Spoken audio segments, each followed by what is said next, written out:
Any business owner can relate. It is a roller coaster. It is not a straight line. It's okay to have people on your team who have bad days. It's not okay to have people who have bad heart. About business is to make money. You want to be successful. Yeah. At the same time, don't you want to be a good person too and do the right Make thing? a positive difference.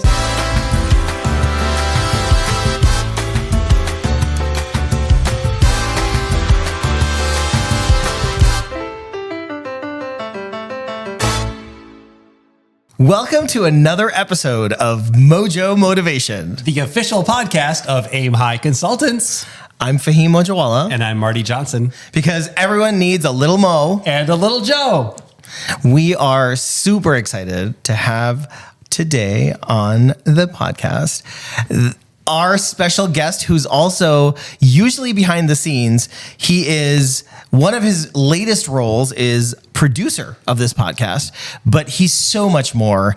Marty, you want to get into the intro for Ryan McCarthy? Ryan McCarthy. So Ryan McCarthy, we've known for many, many years. He's built countless websites for us. He has been our tech guru, our webmaster, our videographer, our editor, our you name it, for anything we've put out media-wise, through Aim High Consultants, through Island Ship Center, through Uncle Marty's, through Ask Uncle Marty, through AMBC, Seema's Naturals. through Seema's Naturals, through all these different businesses we've either owned or operated or been involved with or managed, or we're board chairs for organizations and things that we've done over the years. We've called on Ryan to be our techie. Really, he's smart, but he's professional, and he will do things the right way so you don't have to do them again. Yes. And so we constantly recommend him to our clients. We constantly go to him as a resource, as a mentor, and he's agreed to help produce this podcast. And this podcast we've been working on for 2 years, and it's finally come to our recording time. And so as we've been recording these episodes, we're trying to knock out the first season just so our listeners are transparent. We know in a long weekend. And we wanted Ryan to actually come on as a guest so that we can talk about his expertise, because he's someone whom we admire very much. And I think it'll also give us an explanation, since this is an opportunity, since this is season 1 of the podcast, just to tell a little bit of our story about the podcast so people understand why we're doing it, what is the impetus behind it. So without further ado, we want to introduce you to Ryan McCarthy, guru extraordinaire of all things electronic. How's that? Thanks. I'll take it. Thanks Good. for having me. And more than that, I'm honored to be producing this with you guys. I know this has been in the talks for years. And so to finally get the chance to really put it together properly. And as you both have been saying to me off camera, the timing just felt right now. Yeah. In terms of everything, where you're both at, where Aim High is at, where my skills are at, with it, everything. It's just come together at the right time. Yeah. Perfect culmination. Yeah. We've been planning it for years, but it just wasn't ready. It just wasn't, we weren't ready to fully pull the trigger on it. Yeah. Right. Yeah. And we've had such a great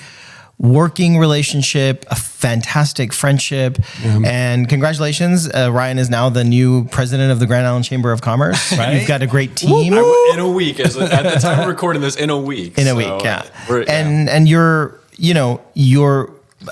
filling some very, very big shoes, difficult shoes. Obviously you may never get there, but Eric has entrusted you, and the community has entrusted you. But being a small business owner for several businesses, you want to get started on how you started, like how everything began.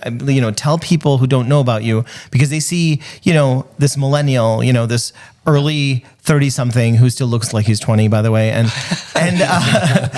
who's doing this, and it seems all magical, and it seems so great, and you have a wonderful wife and awesome parents and all this stuff, and you're in the community, and everything seems so fantastic.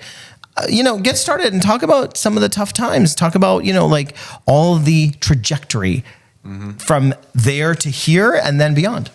Yeah, any business owner can relate. It is a roller coaster. It is not a straight line. No. Roller coaster, Marty. That's going to be one of the words. Roller coaster. Right. It's never easy. Things can get easier, but it's never easy. I want to say that. So even to this day, you're still I think you always are figuring things out as a business owner. Always. And that's really how it should be, because if you're not, then it's evolve or die, right? You have to keep growing, changing, figuring things out. And when you get tested with, business is slow or this or that happens in your life, you have to find ways to navigate that if you want to continue your business. So very quickly, I'll give my little background, like you're saying. I come from a digital world my whole life, basically from this Typical millennial. That checks out, right? He didn't grow up with carbon paper like we did. Or memo machine. It was honestly my loves are music and video. Yeah. So I've always had cameras. I've always played instruments. Nice. Those two things ended up leading into my college life, which was communication major at UB. Figuring out, well, what do I do with my life, with this? Somehow, with those two passions, I started realizing I wanted to put a website together to kind of highlight some of that.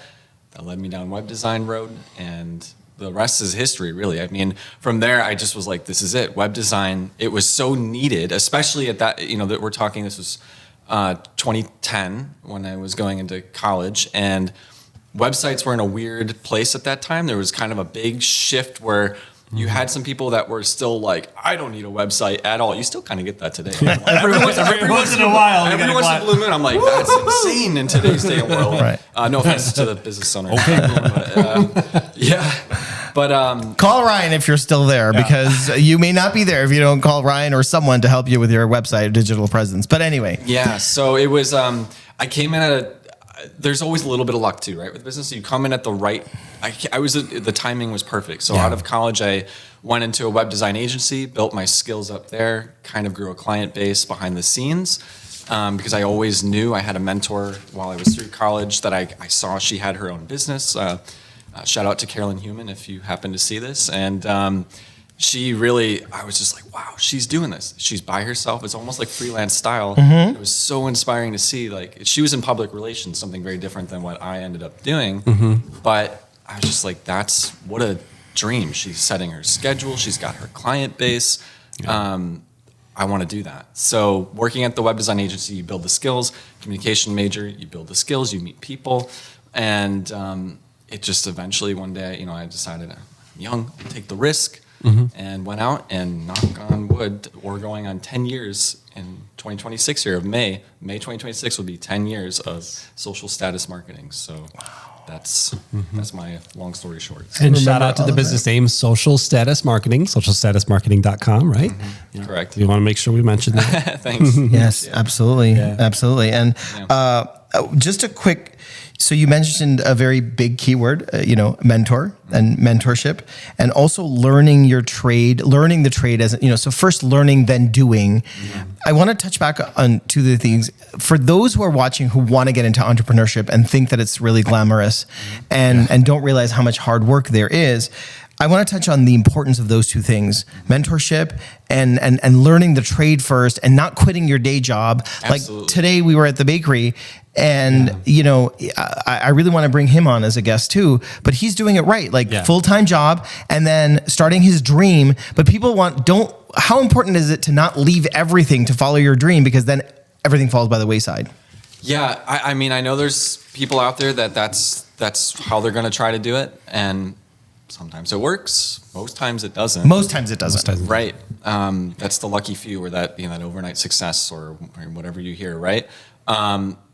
There's something about keeping that day job. It keeps you on track. It keeps you diligent. You're learning. You can pick up from, at least in my experience with my day job in particular, with the web design agency I was at, I was learning so much, so many valuable skills there that I was like, I can take this with me. I can take this with me and grow upon it and keep learning on these new topics that I maybe wouldn't have learned otherwise.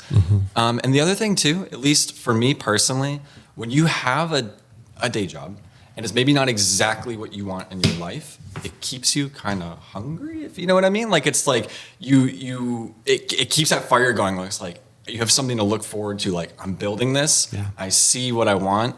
We were talking about this the other night over dinner, sort of seeing, fake it till you make it, seeing the vision of what you want to be and pretending you have that now. So working that that day job is just, I think it keeps you in that mindset of like, I know I want better for myself. And this is not a knock on day jobs, because there's absolutely, it's right for the right people, but for those who want to go on their own, having that as your source from the get-go can keep you in that mindset of like looking forward to what you could have coming.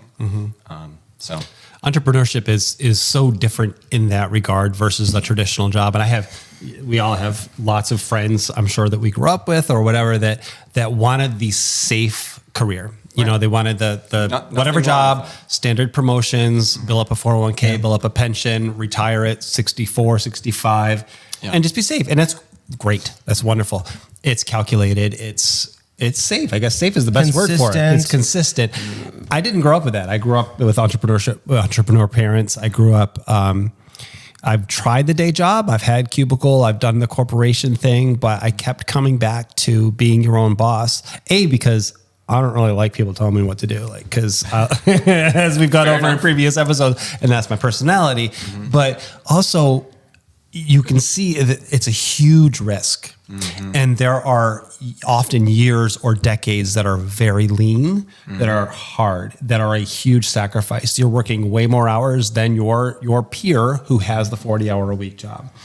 You are making way less, if nothing at all. In fact, you are making a lot of times negative because you're putting your personal savings into this baby that you're creating and you're cultivating and you're wanting to grow. But then eventually, you are going to build something if you're lucky and if you're skilled and if you have grit and if you have gratitude and determination, all these keywords. Like, there's so many factors that go into it because it can backfire. You can lose everything. You can go bankrupt. Like, that happens. And sometimes it's not your fault. Sometimes it's just luck of chance or whatever, or the market changes without your whatever. But every now and then you strike gold and you can build something and build value that you can then cash in and be very happy and build a team and start to step back. And, but it's not as risky as gambling because there's more calculation in it, but it is a risk and it's a calculated risk for a lot of people. And people who become entrepreneurs are not risk averse, Yeah. And I get it. And anyway, yeah. So we talk about the 70% rule so I believe, if I'm not mistaken, Robert Herjavec on his podcast from Shark Tank, Yusuf, my son, and his business partner shared that with me. And he talks about the 70% rule for all billionaires. And so everybody wants to get to the peak and the top. But if you interview those at the top, they'll tell you that all common qualities of entrepreneurs who reached billionaire status, they acted on 70% of the information. If you wait for that 71%, you've lost the opportunity, and you've lost the opportunity for growth, but you have that 30% chance of failure. They were willing to take it, and several times they lost. That 30% happened 4, 5, 6 times before that 70% opportunity took over and made it to absolute bank. So they see the billions, they don't see the absolute stress and negative bank balances and, having to fire people that were sometimes good friends. There's so many things that go into it. So, I mean, let's talk about it. Looks glamorous from the outside. Yeah. I want to talk a little bit about the lean. It's just in general. You don't have to give me your story, but you can relate to that. So now you have a business and now like Ryan's fully booked until he doesn't get referrals. That's great. He won't take on a client. It has to be vetted. This is wonderful to be in a position. I'm so grateful for you. Yeah. I'm honored to know you from the beginning. But there's talk about the lean, the ramen years. Oh, yeah. Well, let's put it this way. I've never shared this publicly with anybody, and it's one of those things you want to keep to yourself, but I think it's important for a podcast like this to show that, like, if you're really committed to it. I did DoorDash for a couple months because I had to. In 2019, I had such an incredibly slow spell, and there was just this weird, there were things happening in my personal life. There was so much that just culminated in a few months that just led to a bad time in my life in that specific period that I did DoorDash so I could continue to work on. I was like, I needed just a little bit of income to get me by through that period, so I could continue working on the things I knew would set me up to where I am right now. Yeah. So I shared that story with close friends before, because it's just, it's a signal that you can't give up on what you want to do. But you have to be realistic sometimes. Like, if you need money to pay bills, you have to supplement. Exactly. Sometimes, yeah. So, but we've all supplemented. Like you've got to do that, especially when you have your own business. There are times that you got to make it work. Yeah. And if that means getting income from focusing your effort for a minute on something outside of your business, you've got to do it. Have to do it. Yeah, you got to survive. And we hear stories about people, like Ubering in the day and doing their night job. All day. This is all reality. This is all part of the entrepreneurship journey. I wanted to bring the challenge to our listeners and viewers, what I brought to Ryan and you this morning. I want to find that one uber successful person who hasn't gone through trial, tribulation, or trauma, or all three. Yeah. Find me that person. Yeah. Because the more successful, the more they've gone through so much and they've persevered. There's a resilience and a tenacity that you cannot even imagine. Yeah. And I think that is what is hidden from most people, because they're like, well, I want to just get to that journey and I want to get to that pinnacle and that peak. Yeah, we want to aim high, but you don't want to lose your footing because it's a step-by-step process in the right direction. Right. That's really important, Marty. I mean, talk about the Ramen Years. Yeah, the Ramen Years. So it's an article we did recently together. Aim High, we have on aimhigh.com, aymhigh.com. We have a great blog, and we both write a lot for it. And we have a monthly newsletter, which is free. You should subscribe, where we share some of those things. but really, the Ramen Years, I mean, first of all, full disclosure, ramen's like one of my favorite things in the world. I still buy it by the case, and it's like my favorite midnight snack or lunch on the go, whatever. But there were many, many years when I first started Uncle Marty's, which was the business that I had for 13 years, that I sold a couple years ago and semi-retired at 44. Hey, to start Aim High. But it was not always great. Like I had to build it up. I had to build it up from not even from scratch, from a negative value due to the condition. I technically bought a business before I opened it up. I had to immediately shut that down. The reputation was so poor, and then build from not just from start, but from that spot being thought of by the community as such a negative thing. Right. So I had to, there was many years where I was putting everything back in the business, and taking nothing out or very little out, and yeah, so it's literally like ramen's what you can afford. There were not many steak dinners, unless I went to my parents' house. But it was like you just do what you got to do. You drive an old car, you get there, you show up, and you do your thing. But eventually, if you show up and you keep showing up, and you're consistent, and you're kind, and you're a giver, and you put people first, and you bid in your community, eventually things will turn around. And for me, that was 7 or 8 years in, I finally was at the point where I felt like I could hire somebody. And my OG number one best employee ever, Aaliyah, her dad walked through my door, saw a applications accepted sign, and the rest is history. Eventually, she was there. Her whole family ended up working for me, her mom, her siblings, her whole thing, and then all their friends. And that says a lot. It was her brother who ended up becoming my manager and then purchasing the store. And now that business has grown, they're a multi-location thing. They're killing it. And I'm still the founder, thankfully. But,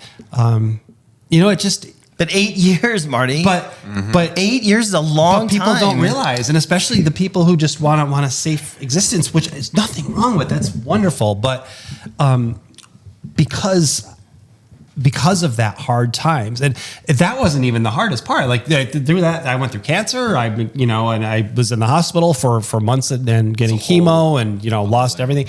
And then an hour commute each way for many of those years. And the street was shut down for 2 years. There were things that came up. But you know what? It's just you take it one day at a time, and you figure it out. You're like, okay, challenge. Yeah. Great. I wasn't expecting this. This wasn't on the plan, but let's figure it out. Let's go forward, because and you've seen other people do it, that if you get through this, it doesn't mean that it's going to be smooth sailing, but it means you're going to build up a little more strength and a little bit more resilience. And then the next thing you can overcome, and you can overcome, and you can overcome, and eventually the next chapter will turn, and that chapter might be absolutely beautiful. You just never know what's coming down the road. Like retirement in your mid-40s. Like in your mid-40s, yeah. It's not terrible. No. It's not terrible. Yeah. But it doesn't mean it's not like a silver spoon situation, you know? No, exactly. No, but that's my point, though, is that you went through all that to get to, and look at how it turned out, right? And same deal. I'll just say it here, you know, as well, that like this past year, 2025 was the best year I've had in business. And when I look back at my 2019 prior self, I could have never imagined. I was like in that moment, it's just like, wow, could have never seen that. Like, I wish, I want it to happen. Yeah. But it's when you're going through those motions, you gotta keep reminding yourself and pushing yourself through it if you want it enough. Yeah. And you're connecting to people and you're learning and getting through, and it's a lot. And that's what Fahim has taught me. Like Fahim has and I recently did an article for the magazine that we both write for that I still edit, NBC Today. It's the industry leading magazine for the mail and business center industry and printing, shipping, logistics, the whole thing. Anyway, long story short, I wrote an article for it, and it was about how I'm actually an introvert inside, and I like going out to lunch with someone that I don't know well and having to get to know them. Even to be perfectly frank, some of these podcast episodes we've recorded this weekend, some of them are your contacts that I've not met before. And it's 3 times now I've had to take a migraine pill after the episode, just because that triggers in me, like it's an effort for me to really have those conversations. And it's not that they're bad, they're good. Yeah. But what Fahim has taught me is letting people in, because you're a people person, right? I mean, everyone who knows he gets energized by people. He loves people. Like I love certain people, but as a general rule, I'd rather everyone just go away and like put me in my dark bedroom with the curtains closed for an hour and I'm good. Sure. Like I really don't have any desire to get to know somebody, but you have a desire to get to know people. And this is one thing that our friendship for the last 10 years has really grown for me, is the value of putting, like for me, it's an effort. Putting forth the effort to get to know somebody, because they can bring so much value into your life with the lessons they can teach you. And it's made me grow tremendously as a person. So I guess for whatever tangent that is, I need to thank you for that, because it's made a huge difference. Your example and you've your made me better push so many times. in that regard. The segue that's perfect for that is our triangle here, how we know each other. Yeah. I wouldn't have met you without Fahim. Yeah. Fahim knows you through AMBC. Yeah. Right? I believe that's where you met. It was an AMBC. I know AMBC. It's just it feeds. Pings off each other. It's like, it's a spiral, but it's an upward spiral, you know, and then you collect more people through those networks, and then you build your circle, and then you find your people, you know, as people say, you find your tribe. Yeah. And you have a knack for that. Yeah. And it turns out like this dude here, turns out like I had no idea I had a brother until I met him. And I do have a brother for real, but I had no idea I had another brother, and it turns out I do, you know, and it's ridiculous. But if I hadn't opened myself up to like, all right, let's start a conversation.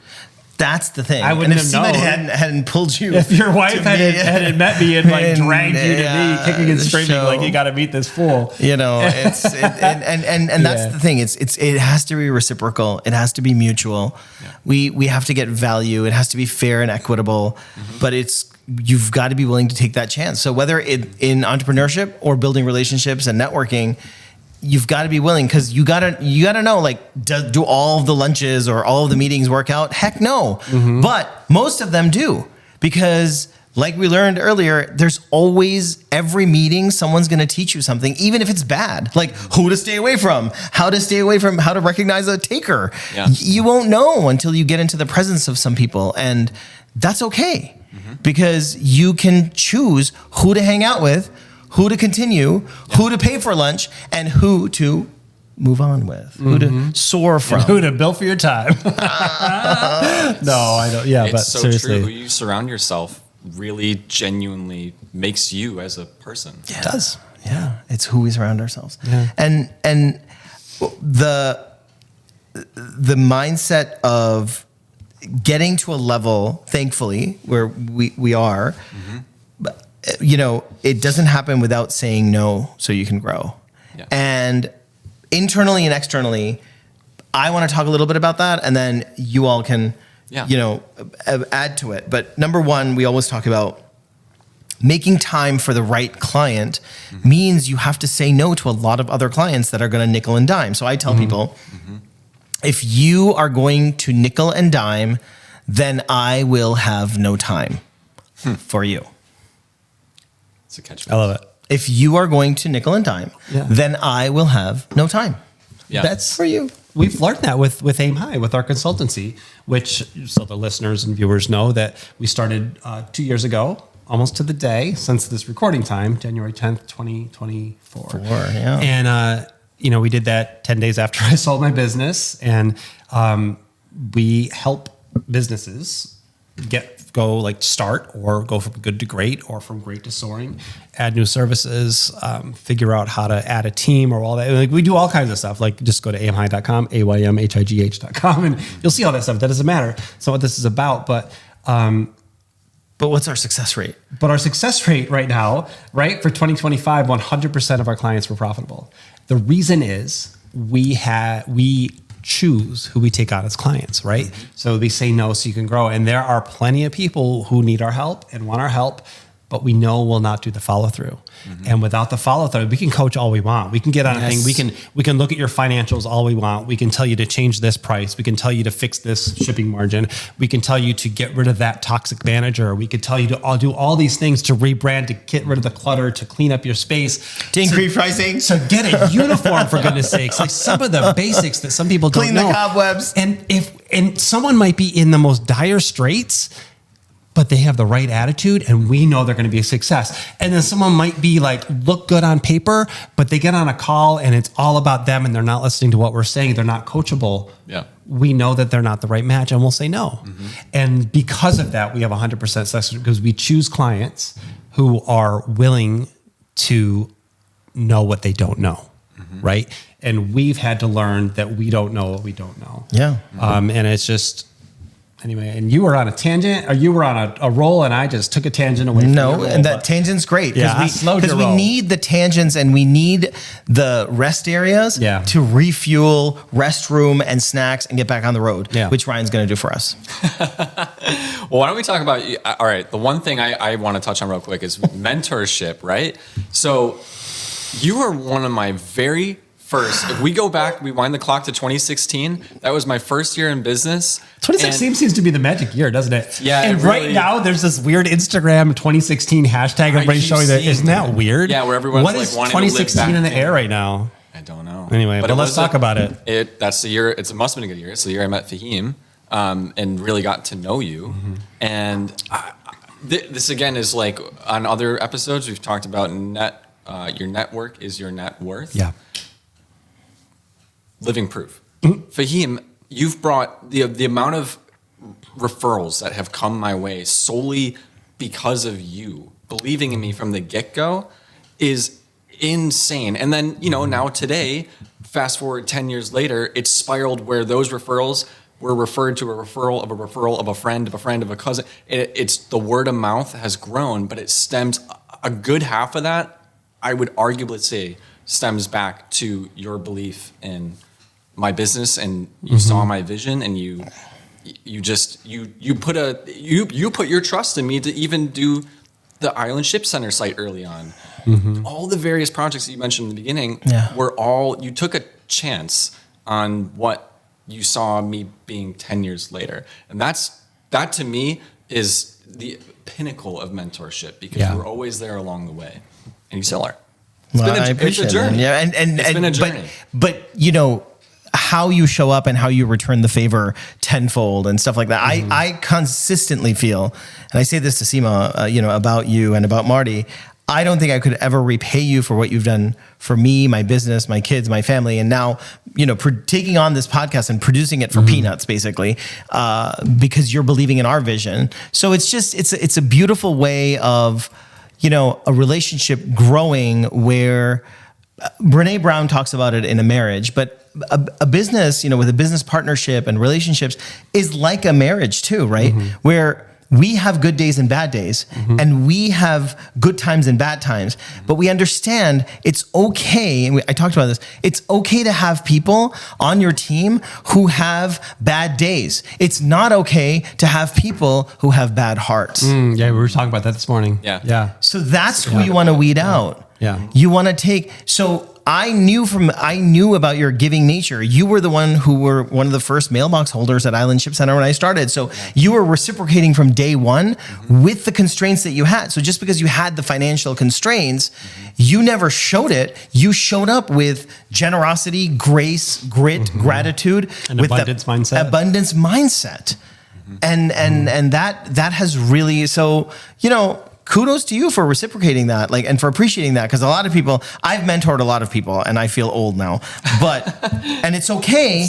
I've done it without reciprocation. I think that's what makes it, my grandmother used to say, and I'm going to turn it over to you after this, Marty. My grandmother used to say, when you do a good deed, you throw it in the river, because when you need it, way up ahead in life, when you age, it'll come back to you in a different form, in a different blessing. And I have stuck to that, and I love that, and teach my kids. Love that. I've never heard you say that. It travels upstream, right? And eventually you're at the end of that. I like that a love lot. That's really good. I will take that with me. We talk about, and we use the term karma generically, kind of, and we talk about your karma bank, and we speak about that, or at least I use it a lot. I feel like it comes up in conversations. Just, we talk about the concept of giver's gain, which is a BNI thing, but it's also just a universal truth. It's a lifestyle concept. But it's not the givers who keep an accountability of what they've given.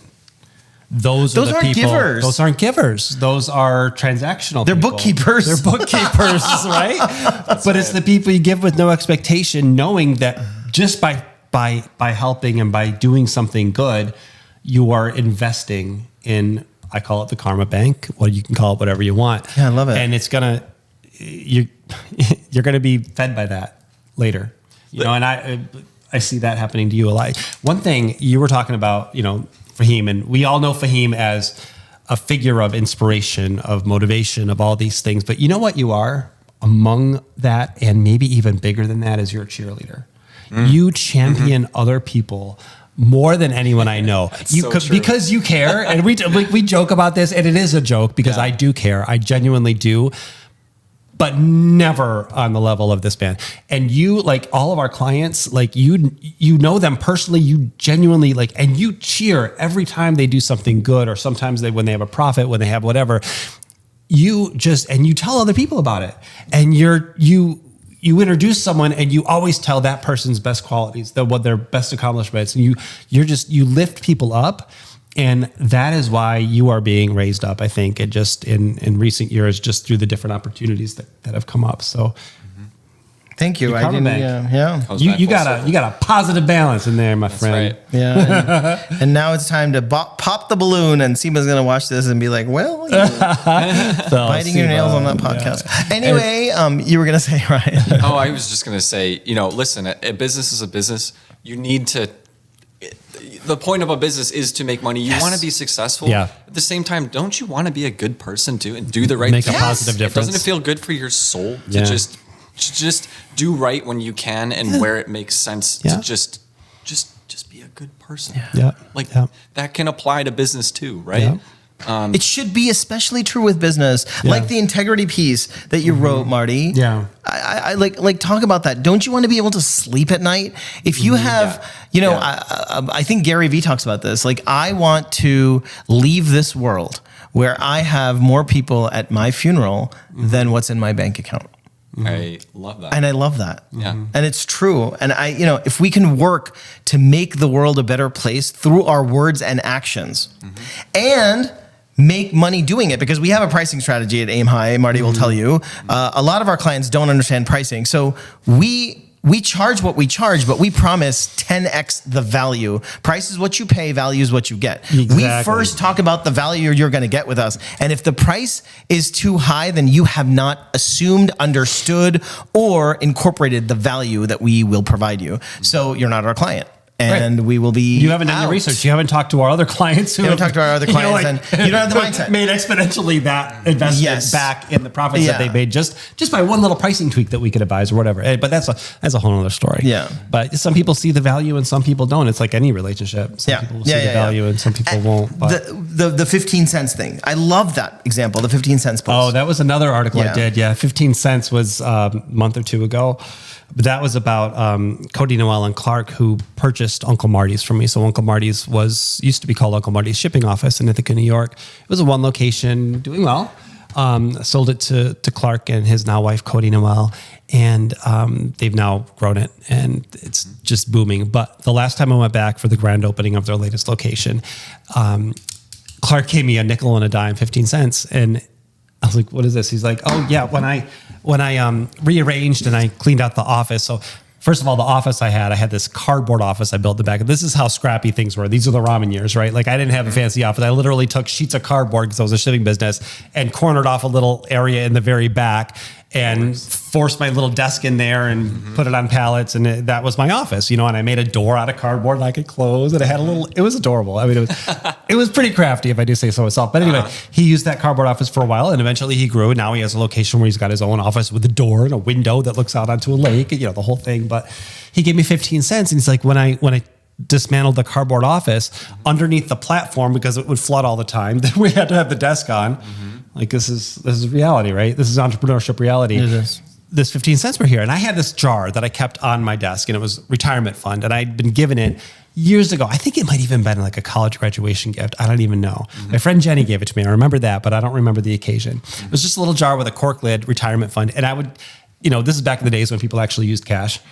I would put change from lunch or something in this retirement fund. And every now and then I'd trade it up. And it was a joke, And he said, he's like, I gave that retirement jar fund to him. But he said, we found this when we moved the desk. It was underneath the pallets, the platforms this was on. And we figured it must have fallen out of your retirement fund. Like a nickel and a dime. Yeah. Any other person would have said, all right, I'm just going to throw this in the cash drawer, throw it in my pocket, not even worry about it. Now, that was my 15 cents. And he had so much integrity that he kept that and he saved it until the next time he saw me to make sure that money that was due to me it blew me away. And so I wrote a whole article on it and I felt I had to because it was just, but that kind of honesty, it's rare. And that's why he was the right person to take on the story. Yeah. And that's why, I sleep very well at night knowing that legacy is protected. It's in good hands. It's in great hands. Any final thoughts? This is going to be our longest episode. It's okay though. We're at 37 minutes. I do think we owe the listeners, since we've talked about this podcast and we, y'all know this is our first season, right? So we're figuring things out as we go. We want it to be motivational, uplifting and all that. We are interviewing people in our home industry and other people, just seeing kind of where the conversations grow. But I don't think, maybe people don't get from our intro, everyone needs a little Mo and a little Joe, fully what that MoJo Motivation name means. So definitely talk about that. Fahim's last name is Mojawalla. My last name is Johnson. So MoJo, M-O-J-O. That's why the J is capitalized in our logo.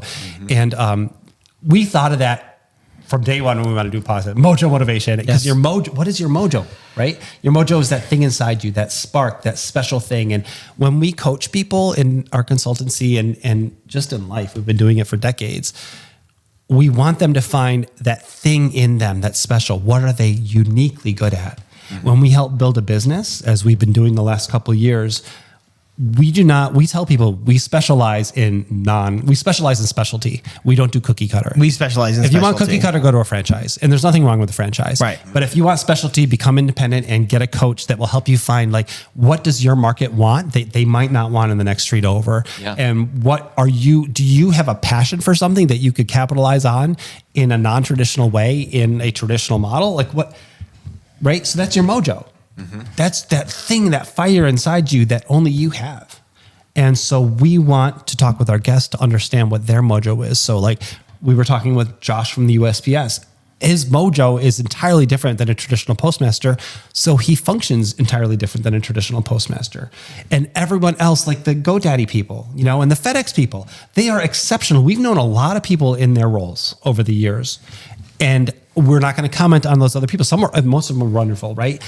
but they're exceptional. They're because exceptional. There's something in them. They care about others more They than other really people do. It's the the GoDaddy care. people. They are They are. They care about their clients versus a traditional, card services company, transactional card, Like that's our goal with our guests to come on, and that's why you're here, Ryan, because we want to find people who have a spark that is unusual in whatever industry they're in. Because I mean, you see it in your industry all the time. Okay, there, SEO and website people and people who make websites or vloggers, videographers. All of that digital marketing thing, they're a dime a dozen, they're transactional, they're boring, and they're not really good, okay? Yeah. They tout a lot, they do much less than they tout. But you are exceptional because, first of all, your work speaks for itself. My father had a mentor who used to say that when you're excellent, you won't speak, your work will. And that's what it does with you. So we want that we're grateful that our work speaks for itself, but we started this podcast to let people know that excellence in every market sells, and it sells better than mediocrity in the highest levels of market, in the highest economy, right? In the market where people are buying garbage and trash and not worried about their funds, when the economy hits a lull, then people are only going to go to people they know, like, and trust. Yeah. And that's with relationships, but those are built over years. Yeah, it's not overnight. So if someone is starting a business, regardless of what business is, what would be some of the tips that you would tell them? What are some of the pitfalls that you can say that they should avoid? We talked about never letting go of your safety, having that consistency, mentor. Okay. What are some other things? You take two, I'll take two, and you take two, Marty. I would say passion. For me, that's a huge driving. You need to love what you're doing, right? Yeah. If you don't like what you're doing, then why are you doing it? In the first place. And sometimes it's not a necessity to do some things that you have to do or whatever the case may be. But I have a sign in my office, and it's just love what you do, and that's it. And I've had it since I started day one. It's this little light up sign. And when you do that, this is an age-old saying, when you love what you do, you never work a day in your life, right? So being able to wake up and just being like, yeah, I'm ready for the work day. Let's do this. Like I want to do this, and to some degree, a job is a job. At the end of the day, You're going to have those days where you want a vacation or you're not feeling it. Yeah. But if 95% of the time you're feeling that you love what you're doing, that's critically important. I think, at least. I think so too. That's my real big one, to be honest. Passion. Passion. It's one of my top 10s. Yeah. What do you think, Marty? I think I echo that, of course. But it's kind of weird, but I think you should have an end goal. So many people get into business and they don't think about, they just assume that, maybe I'll have children and they'll take it over and it's going to be good for them. So here's my situation. I grew up, my mom and dad had 3 shipping businesses for like 20 some years, or a little less than 20 years. When it came time that they had an offer on them to someone that wanted to buy them, they came to me and they were like, do you want these? We want to give you right of first refusal. I was like, no, I'm done with this industry. Yeah, a year and a half later, I ended up opening my own. Go figure, but whatever. But I was done with it. But they never assumed that it was a family legacy or that one of the children would take it over. Just like they never pressured any of us to get married or have kids and all that. As a result, they have no grandkids and they're 78 and 82, which is great, and they're happy about that. Well, they say they are, but there was always the expectation that this business was being built so that it could be sold someday. So if we're talking entrepreneurship, there's a trap where people get in where they just assume that it'll just be passed on, or, I'm just going to run this till I die and then whatever happens, happens. But if you go in thinking about your building value, and we coach our clients with this. So with Uncle Marty's, I did it and I branded it that way specifically so that Uncle Marty could change from me, who was behind the counter all the time, to almost a caricature and a name, and to the point where once I had a full staff and I would come out of that little cardboard office in the back, people would meet me and they'd be like, there's a real Marty, and they just thought it was a name, and which was like, and my heart was like, I know I've made it now. Like that's what I was building for the whole time. That like, you're a real person. Right. Little troll in the back, but I would say having exit strategy is the term and the thing, but an end goal. An end goal, I think, is a little bit better. Yeah. Build it with systems in place so that, you want to build it with passion, but you also want to view it as an investment because this is your retirement, right? You do not have you don't have a pension. Right. Like if you're an entrepreneur, you don't have a pension. You don't have like all these things that a lot of people have. There is no like union helping you retire. Right. It's just like whatever you do, like you might have an IRA, you might not. You might have a 401k, you might not. A lot of entrepreneurs don't have the extra to invest in that at first. So what you're building, you're going to have to be able to sell and then reinvest or whatever you're going to do, or use that as the impetus to start consulting like we did. Whatever it is, but have a goal in mind. It doesn't mean you're always going to meet that goal or it's going to go as planned, but important. Work towards something. Yeah. That would be mine. And I have, from my journey, and if someone can help me look this up, just the author's name, but I have 2 books that I want to recommend because it took me a long time to learn this. And most people, when we talk about it, it's not taught in schools enough. They're starting to now, but it's just not talking, money management and, getting a proper bookkeeper or a CPA or working with someone, exchanging your time for their services. If you're bootstrapping your business, great. So yes, bootstrapping it, but learn money management. And 2 books. Number 1, The Psychology of Money by Morgan Housel.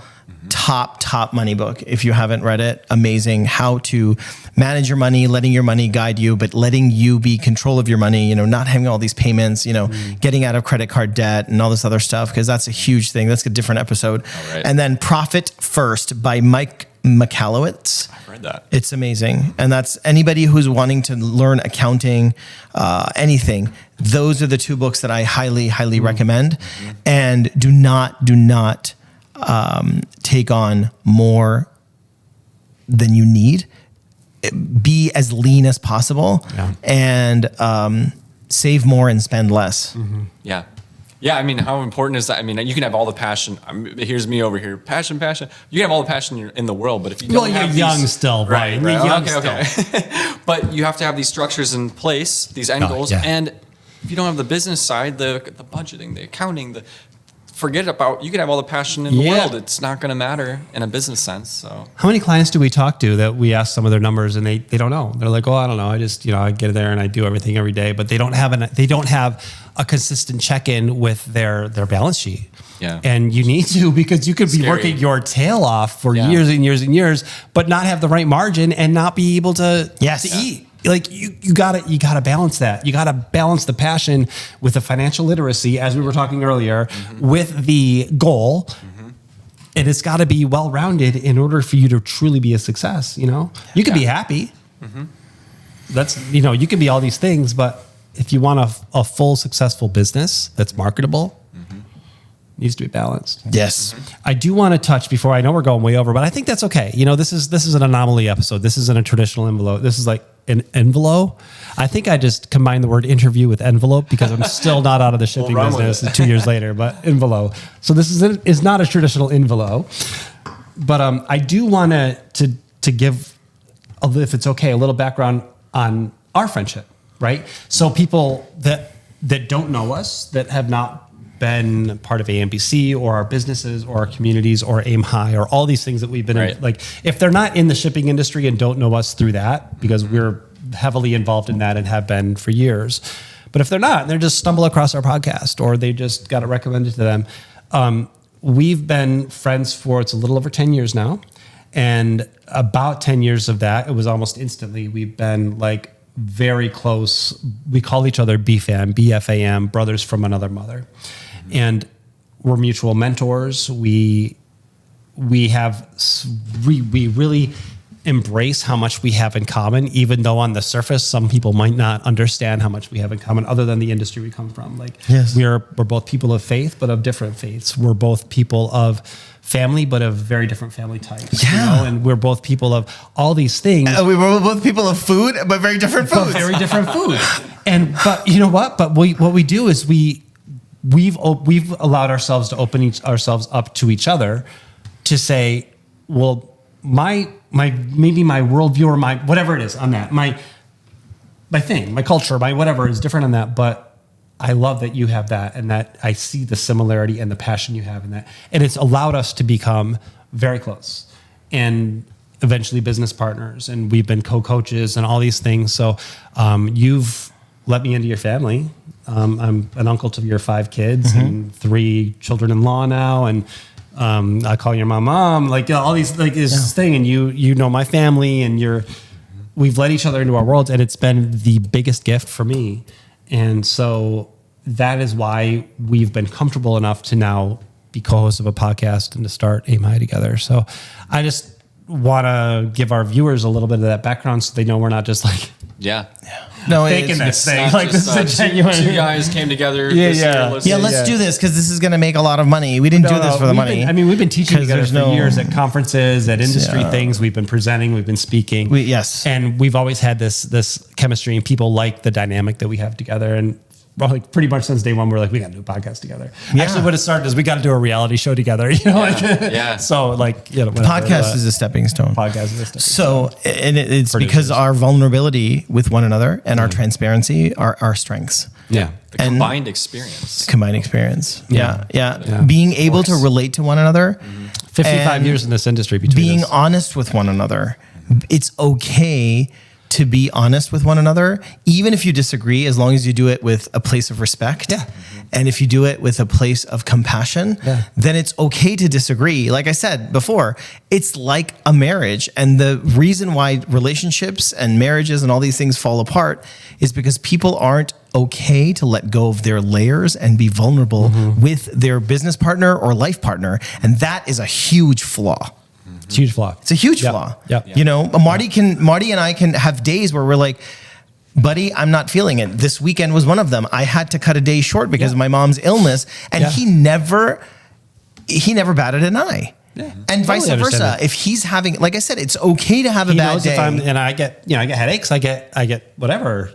He gets it. But it's not okay to have someone who has a bad heart. And I want to be able to end with that. That's something that does say it all. So thank you, Ryan, for your time. Thank you, Ryan. Sorry we took this interview about you and turned it into us, but I think that's a good. But it is us. But it's needed. Yeah. You know? And I want to challenge anybody who's doing a podcast, anybody in the world.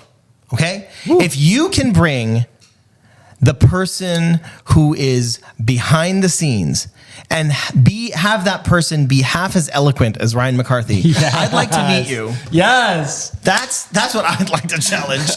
He's actually doing all this work and doing all this. So And you know what? This podcast, this episode will be probably flawlessly edited still. I'm getting ahead of myself. It's fine, but it's true though. It's, but he, and that's what it's about. So when we say he's a man of many talents, we're thankful that we have unicorns on our team. Yep. Absolutely. So like it. Let's soar. Thanks, guys. Thank you. See you next episode. MoJo Motivation is the official podcast of Aim High Consultants. Your co-hosts are Fahim Mojawalla and Marty Johnson. Special thanks to Seema Mojawalla and our producer, Ryan McCarthy. Learn more at mojomotivation.com or aimhigh.com. That's AYMHIGH.com.